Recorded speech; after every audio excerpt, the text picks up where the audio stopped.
Gente, imaginem a seguinte situação.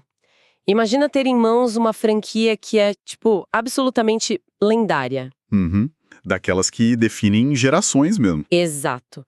Estamos falando de mais de 30 anos de história, sabe? Um catálogo gigantesco com mais de 100 personagens super icônicos. Personagens que o pessoal cresceu jogando, né? Que definiram a própria cultura pop. Sim, total.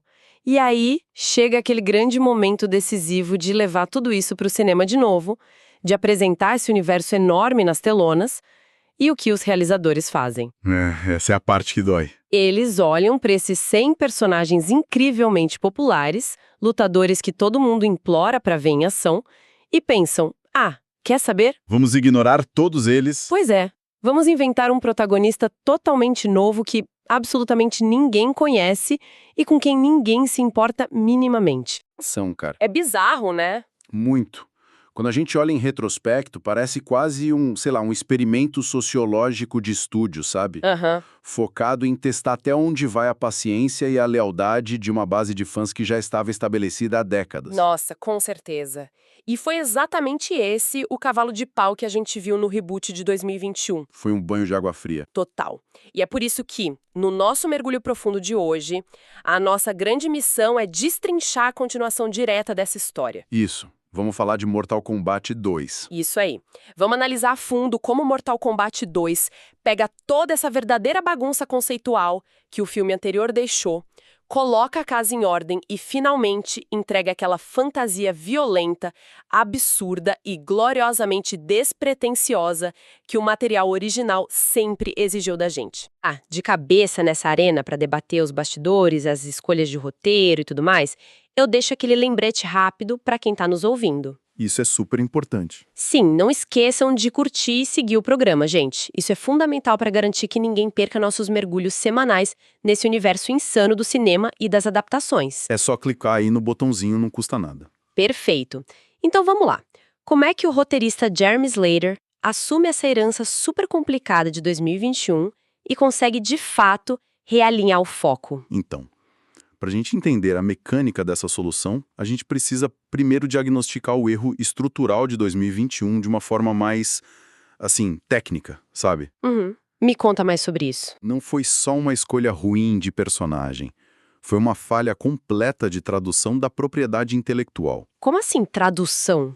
Tipo, o filme anterior tentou forçar o Cole Young, que era aquele lutador de MMA super genérico, como uma espécie de avatar para o público que não joga videogame. Ah, entendi. Aquela coisa do peixe fora d'água. Exato. A ideia dos engravatados do estúdio era tipo, precisamos de alguém normal para guiar o espectador por esse mundo louco. Nossa, que erro. Pois é.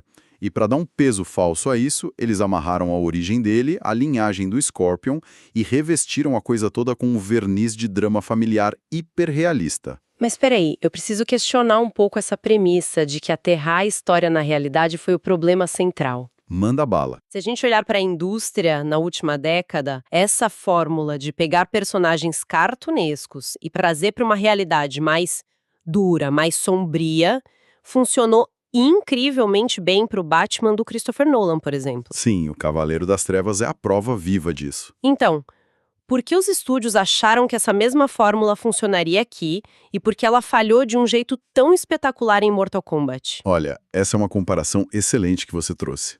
Porque ilustra exatamente a armadilha em que os executivos costumam cair, sabe?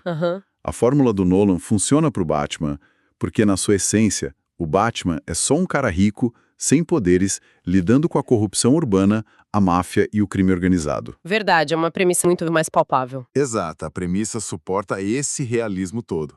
Agora, tenta aplicar essa mesma lente de realismo dramático ao universo onde você tem ninjas mortos-vivos que controlam fogo do inferno, sabe? Sim. Monges que atiram dragões de energia pelas mãos. Pois é. Imperadores de outras dimensões lutando contra divindades do trovão, não dá. Realmente não encaixa. Tentar racionalizar tudo isso com um draminha familiar quebra totalmente a suspensão de descrença. O erro de 2021 foi ter basicamente vergonha da própria essência fantástica da marca. É como se eles pedissem desculpas por ser um videogame.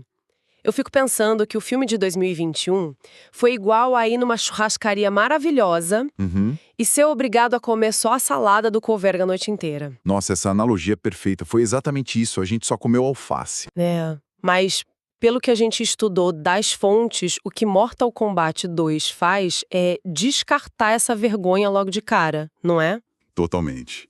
E menos de, 20 minutos de tela. O novo roteiro faz uma verdadeira triagem. Ufa, ainda bem. Sim, ele estabelece as novas regras, tira aquele peso exagerado que estava nas costas do Cole Young e coloca os personagens clássicos no centro absoluto da trama. Nossa, é um alívio imenso. A sensação é de que o filme finalmente não passa 2 horas pedindo desculpas. Exatamente. Ele abraça a própria loucura. Mas olha só, isso levanta uma questão gigantesca de roteiro. A partir do momento em que eles assumem essa fantasia toda e trazem dezenas de personagens mágicos e absurdos para o centro do palco, como eles evitam que o filme vire uma salada de frutas ininteligível? Esse era o grande risco. Porque assim, colocar vários guerreiros superpoderosos na mesma sala, sem um fio condutor forte, soa como uma receita certa para o desastre narrativo, sabe? Com certeza. E seria um desastre mesmo se não fosse por uma arquitetura de roteiro muito específica que eles usaram. Conta mais sobre isso. O desafio principal aqui não era só gerenciar o tempo de tela de um monte de boneco, mas sim gerenciar o tom do filme. O tom? Como assim? Como você coloca uma violência brutal, cabeças voando, e logo depois um humor meio pastelão na mesma história, sem causar uma dissonância tonal enorme no público. Realmente, é difícil equilibrar isso. A solução que a gente encontrou analisando as fontes foi que eles dividiram a narrativa em 2 grandes colunas de sustentação. 2 colunas? Isso. Protagonistas duplos operando em frequências completamente opostas. Certo, vamos detalhar essa mecânica, porque eu acho isso fascinante. De um lado, a gente tem a princesa Kitana, né? Interpretada pela Adeline Rudolph.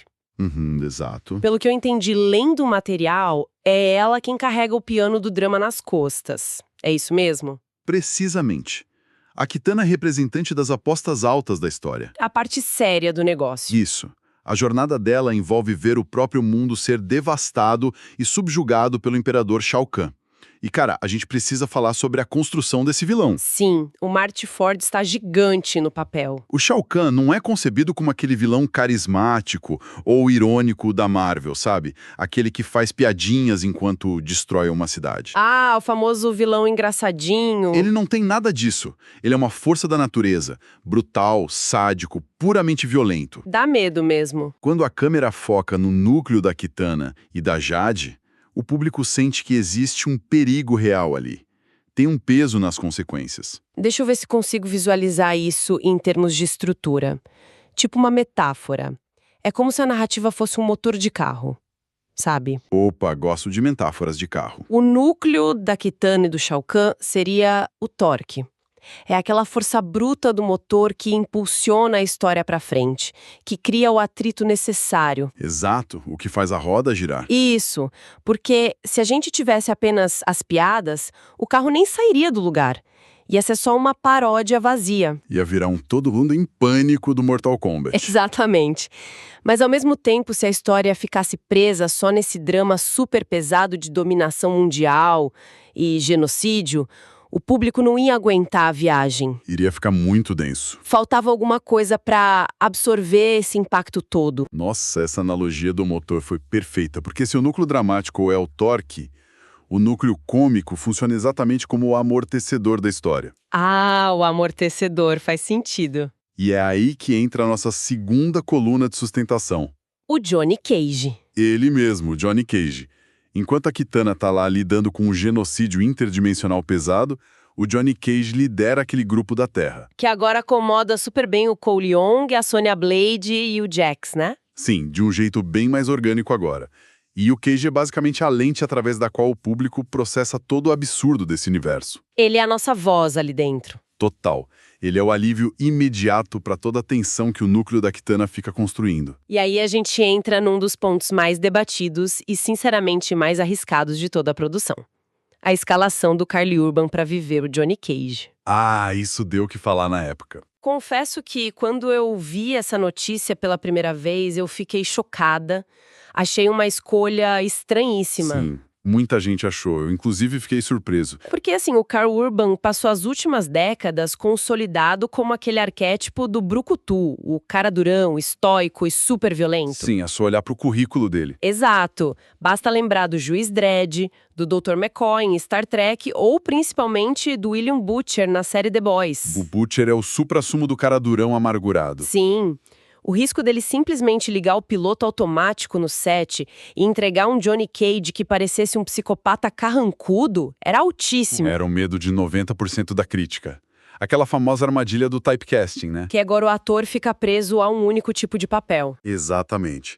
Mas a análise minuciosa das performances mostra que o Karl Urban faz uma engenharia reversa das expectativas do público. Ele foi genial. Como ele fez isso? Ele entende muito bem que a graça do Johnny Cage não está apenas na arrogância de um astro de cinema egocêntrico que vive das glórias do passado. Que era o superficial do personagem, né? Isso. A genialidade da atuação do Urban está na vulnerabilidade que ele esconde por trás dessa máscara de Hollywood. E como ele consegue traduzir isso visualmente na tela, porque interpretar o medo sem parecer apenas patético ou sem quebrar de vez aquela aura do herói de ação, deve ser uma linha muito, muito tênue para se caminhar. É muito difícil. E a mecânica da atuação dele foca muito no contraste. Contraste de atitude. Isso. Ele começa a cena com toda aquela pose de astro de ação intocável, peito estufado, óculos escuros, mas no exato instante em que ele é confrontado com uma criatura grotesca da exótera, A pose cai. desmorona totalmente. Ele não reage como William Butcher de The Boys faria. O Butcher daria um sorriso sádico e partiria pra porrada. Né? Com certeza. O Cage não. Ele reage com um pavor genuinamente humano e histérico. Nossa, o exemplo perfeito disso, que inclusive todas as análises destacaram, é aquele encontro dele com o Baraka. Sim, interpretado pelo C.J. Bloomfield. Essa cena é de ouro. Imagina a cena, gente. Um ator californiano super mimado, acostumado com dublês e tela verde, de repente dá de cara com um monstro gigante. Com aqueles dentes expostos como navalhas. Sim, e aquelas lâminas de osso saindo dos braços. A reação do Urban, arregalando os olhos e entrando em um pânico absoluto, é o que âncora o filme inteiro. É muito engraçado. É hilário porque, no fundo, ele está reagindo exatamente como qualquer um de nós reagiria se um portal mágico se abrisse no meio da sala de estar e um monstro saísse de lá. Com certeza eu sairia correndo gritando. E, do ponto de vista do roteiro, essa reação histérica tem uma função utilitária muito clara. Qual seria? Quando o filme permite que o próprio Johnny Cage ache tudo aquilo bizarro e aterrorizante, ele tira a obrigação do espectador de ter que levar aquilo a sério demais. Ah, genial. É um truque de empatia. Exato.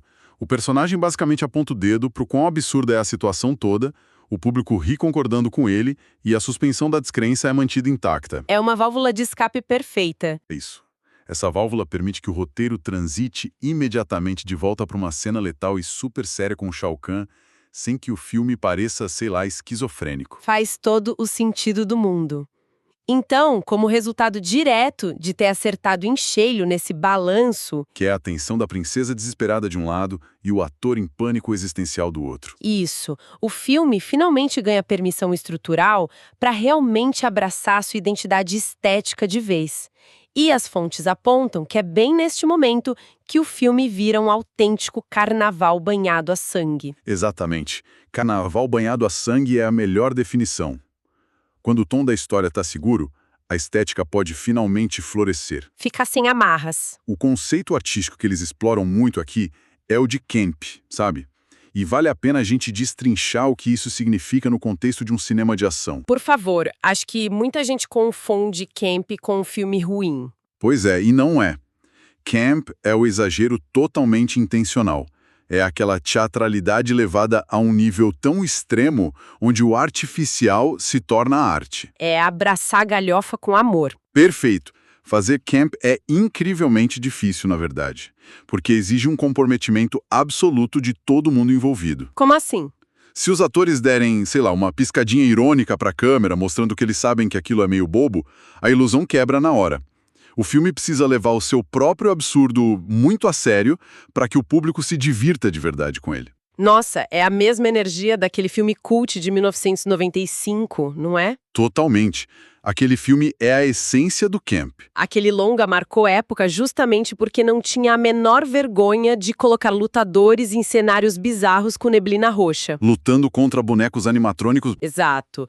Mortal Kombat 2 parece resgatar muito dessa energia sinestésica. E o ápice disso, pelo que nossos materiais indicam, é a coreografia das lutas. As lutas estão em outro nível agora. Porque em vez de tentar simular uma luta hiperrealista do UFC, igual no filme anterior, o filme agora foca no espetáculo visual puramente. E a luta entre o Liu Kang e o Kung Lao é citada repetidas vezes como o melhor exemplo disso, né? Essa luta é basicamente uma aula magna de como traduzir a mecânica de um jogo de luta para a linguagem cinematográfica. Porque nos videogames, o ritmo é muito diferente de um filme. Sim, nos jogos de luta, o ritmo é ditado por sequências de comandos rápidos, saltos que desafiam a física e magias voando para todo lado. Se um diretor tenta adaptar isso usando aquelas técnicas de câmera tremida... Aqueles cortes super rápidos, tipo em filme de espionagem, né? Isso tipo o filme do Jason Bourne. A essência visual do jogo se perde toda. Você não entende o que está acontecendo. Fica confuso. E a direção aqui opta por planos bem mais abertos. Isso permite que o público veja a coreografia inteira acontecer, quase como se a gente estivesse assistindo a um balé hiperviolento e sangrento. Um balé com fatalities. Literalmente.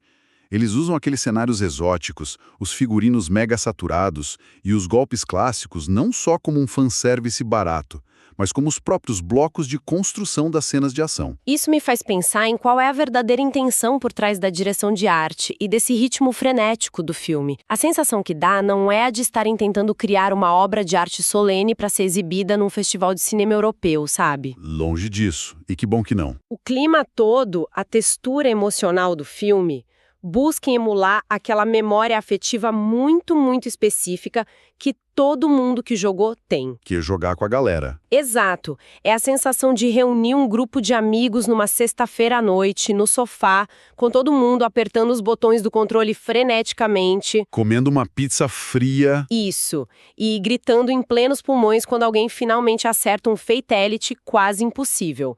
É visceral, é coletivo e, acima de tudo, é focado puramente na diversão bruta. E eu diria que a tradução dessa experiência social do jogo para a tela do cinema é o maior mérito dessa direção, de longe. Concordo plenamente. Mas, para a gente fazer uma análise completa e justa de todo o material aqui, a gente precisa apontar que essa ambição esbarra em um obstáculo considerável no meio do caminho. Ah, lá vem, nem tudo é perfeito. Pois é. Mesmo com todo esse acerto tonal e estético absurdo que a gente elogiou, ainda há um tropeço estrutural no roteiro que é simplesmente impossível de ignorar. O que aconteceu? E o mais surpreendente, o que mais choca o pessoal é que essa falha envolve indiscutivelmente o personagem mais icônico de toda a franquia. O Scorpion.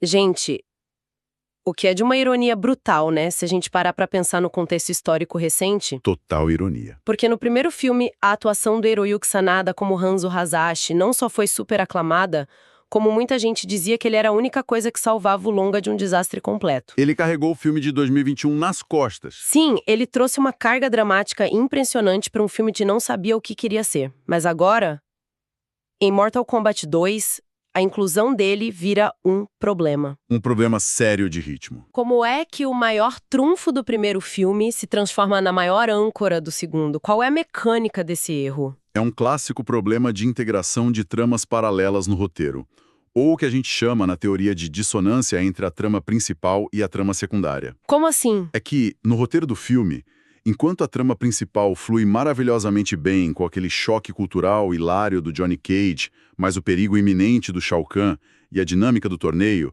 o Scorpion fica totalmente isolado. Isolado fazendo o quê? Numa jornada super solitária e arrastada para encontrar e destruir o amuleto de Shinnok. Entendo, mas assim, jornadas paralelas são super comuns em blockbusters. O Senhor dos Anéis, por exemplo, é basicamente construído em cima de tramas paralelas o tempo todo. Com certeza. Por que a do Scorpion especificamente quebra tanto ritmo aqui nesse filme? Porque falta interseção de interesses, sabe? Nas narrativas paralelas que funcionam bem, como essa que você citou do Senhor dos Anéis, as apostas de um grupo afetam diretamente a sobrevivência do outro grupo. Ah, uma coisa impacta a outra. Exato. Aqui, a jornada do Scorpion é uma missão isolada, que não reverbera nos conflitos imediatos dos outros personagens que estão ali na arena. Do ponto de vista do ritmo do filme, isso é fatal. Quebra o fluxo total. Sim.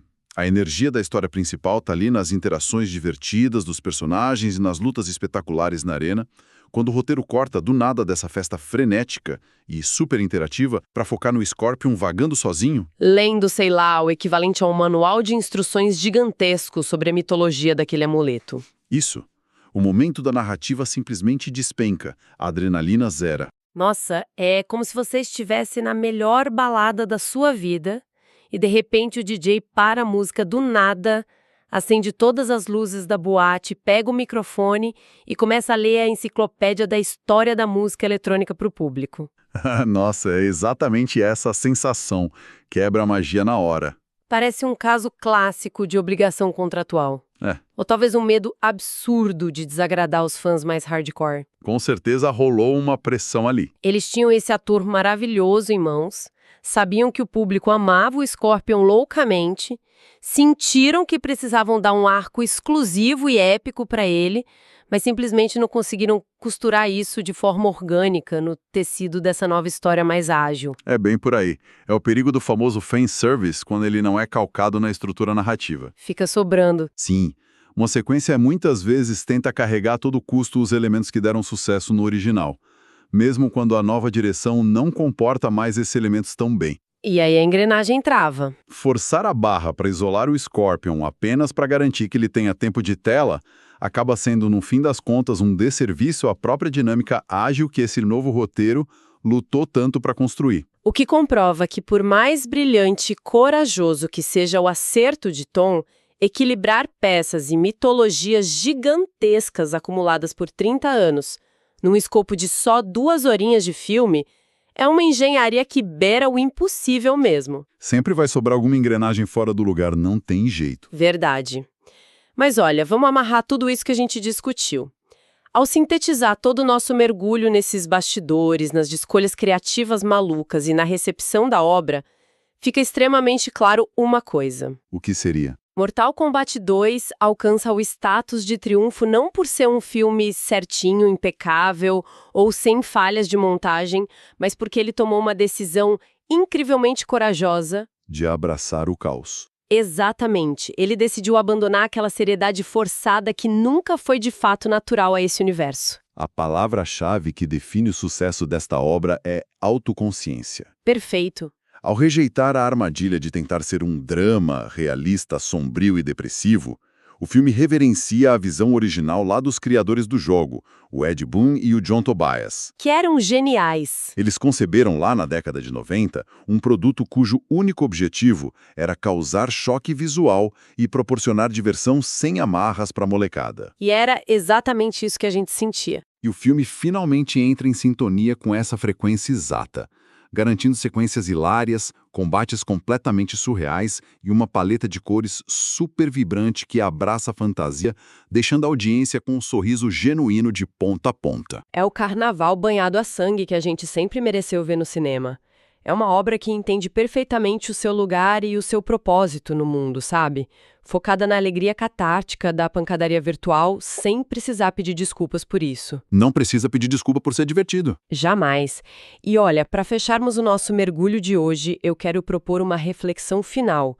Um passo atrás para a gente olhar o panorama de toda a indústria cinematográfica como um todo. Vamos lá. Durante anos, a gente assistiu aos grandes estúdios de Hollywood tentando desesperadamente transformar as adaptações de videogames em verdadeiros dramas de prestígio, buscando prêmios. Sim, a tal da síndrome de tentar validar o jogo. Exato. Eles tentam aplicar arcos dramáticos shakespearianos a mascotes que pulam em cima de tartarugas, ou buscam um viés sociológico mega profundo em histórias sobre ninjas coloridos arrancando a espinha dorsal uns dos outros. Chega a ser ridículo quando a gente fala em voz alta. Pois é, até que ponto essa insistência compulsiva em tentar elevar os jogos de videogame ao status de cinema tradicional de prestígio é, na verdade, um imenso sinal de insegurança cultural da própria indústria. Nossa, é um ponto excelente para se pensar. Será que existe um medo subjacente enorme de admitir que os videogames já possuem a sua própria validade artística independente, focada na interação pura e no absurdo? Talvez o cinema tenha inveja dessa liberdade. E talvez